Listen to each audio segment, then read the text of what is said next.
El Zarco, de Ignacio Manuel Altamirano. Audiolibro. Capítulo 11. Doña Antonia. Doña Antonia había dormido mal. Después de su primer sueño, que fue tranquilo y pesado, los múltiples ruidos de la borrasca acabaron por despertarla. Agitada, después por diversos pensamientos y preocupaciones, a causa de su viaje próximo, comenzó a revolverse en su lecho, presa del insomnio y del malestar. Parecíale haber escuchado a través de los lejanos bramidos del trueno y de los ruidos de la lluvia y del viento entre los árboles algunos rumores extraños, pero atribuyó esto a aprehensión suya. De buena gana se habría levantado para ir al cuarto de Manuela a fin de conversar o de rezar un momento en su compañía, pero temió interrumpir el sueño de la niña, a quien creía dormida profundamente y acalenturada desde el día anterior. Así es que, después de haber pasado largas horas en aquella situación penosísima, luchando con mil ideas funestas y atormentadoras, y con el calor sofocante que había en su cuarto, y el que le producía la irritación de la vigilia, cuando oyó que el temporal cesaba, que los árboles parecían quedarse quietos, y que los gallos comenzaban a cantar, anunciando la madrugada y el buen tiempo, la pobre señora acabó por quedarse dormida de nuevo, para no despertar sino muy tarde, y cuando los primeros rayos del sol penetraron por las rendijas del cuarto. Entonces se levantó apresuradamente y corrió al cuarto de su hija.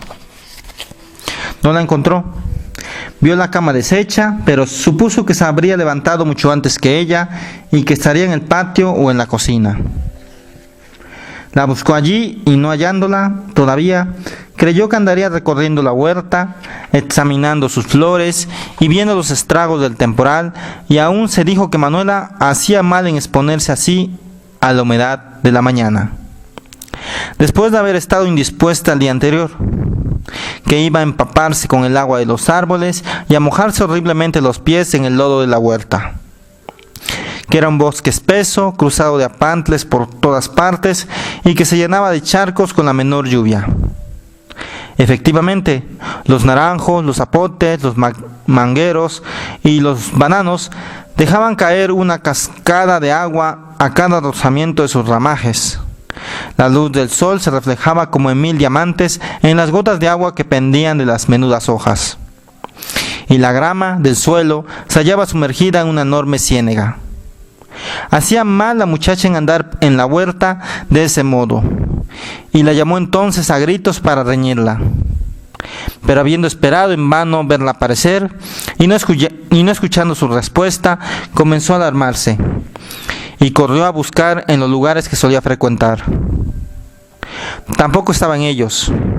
Entonces siguió buscándola y gritándola en todas direcciones. Ya habiéndole venido una idea repentina, volvió a la casa para ver si la puerta de la calle estaba abierta, pero encontrándola perfectamente cerrada y atrancada, tornó a la huerta llena de sobresalto, suponiendo que quizás su hija habría sido mordida por alguna serpiente y se habría desmayado, o tal vez muerto en algún rincón de aquel bosque. La pobre anciana, pálida como la muerte, convulsa de terror y de angustia, se internó en lo más espeso de la huerta, sin cuidarse del lodo, ni de la maleza, ni de las espinas, registrándolo todo, llamando por todas partes a su hija, con los epítetos más tiernos y más desesperados, con la garganta seca, con los ojos fuera de las órbitas, pudiendo apenas respirar, con el corazón saliéndosele del pecho, loca de dolor y de susto. Pero nada, Manuela no aparecía.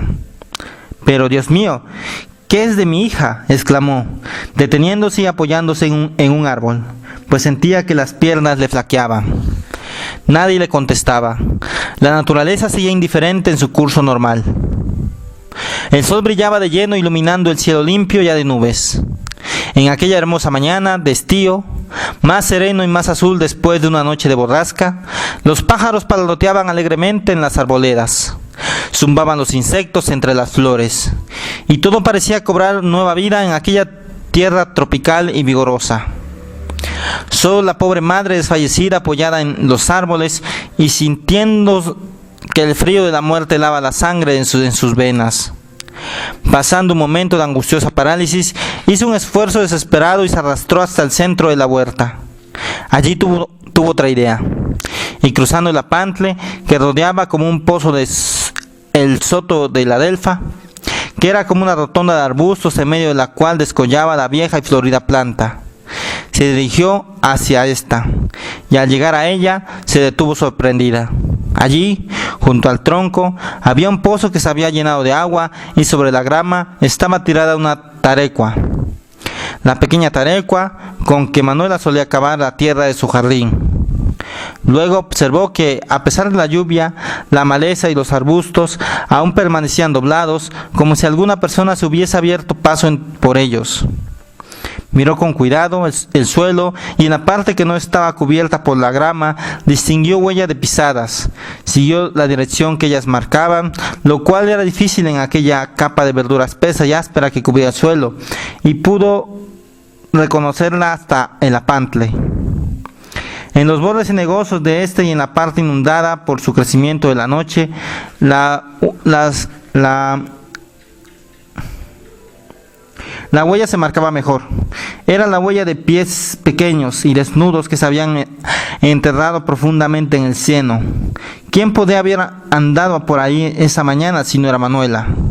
¿Y quién podía tener esos pies pequeños sino la joven?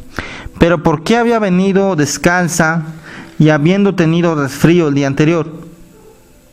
La infeliz madre se perdía en conjeturas. Luego, dando algunos pasos más allá de la faja inundada por el apantle, volvió a reconocer las huellas de pisadas. Eran las mismas de Manuela, que seguramente tomó la dirección del cercado. En efecto, las huellas seguían hasta la cerca y se detenían junto a las viejas raíces del zapote gigantesco. La anciana trepó con trabajo por aquellas y, como impulsada por un presentimiento horrible, terrible, sobre la cerca había también señales de haber pasado por ahí alguno. Las plantas parecían haber sido holladas, los tallos de algunas estaban rotos. Doña Antonia se asomó por aquel lugar y examinó atentamente la callejuela.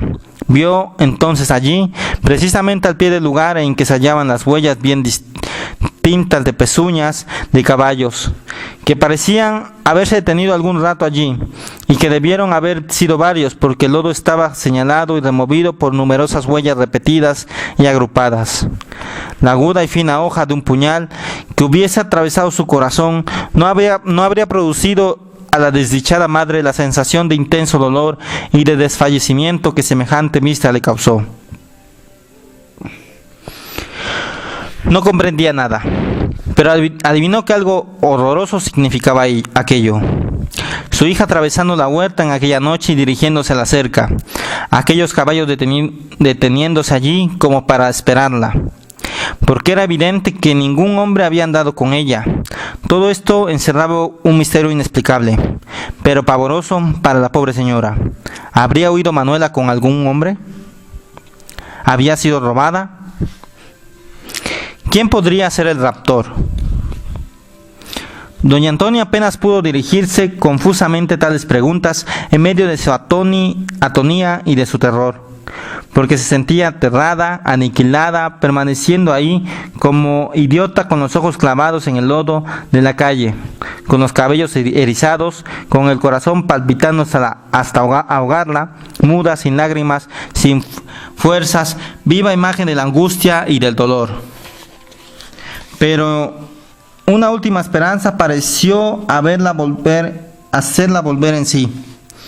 Pensó que eso era imposible, que era un sueño todo lo que estaba mirando, o que nada tenía que ver con su hija, aquel conjunto de circunstancias, que Manuela debía haber vuelto a su cuarto y que si se hubiera fugado debía haberse llevado su ropa, sus alhajas, algo. Y doña Antonia, bajándose precipitadamente de la cerca, se dirigió vacilando como una ebria, pero corriendo hacia la casa y el cuarto de Manuela. Estaba como antes, solitario, la cama deshecha, un baúl abierto. No cabía duda, la joven se había escapado.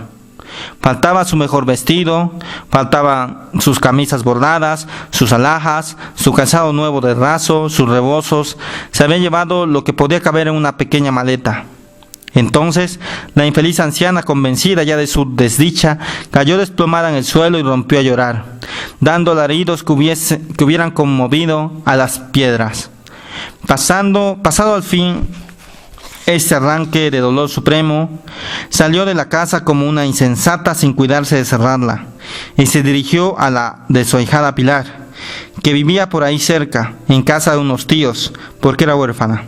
Apenas pudo hablarles unas cuantas palabras para explicarles que Manuel había desaparecido y para rogarles que fuesen con ella a su casa a fin de cerciorarse del hecho.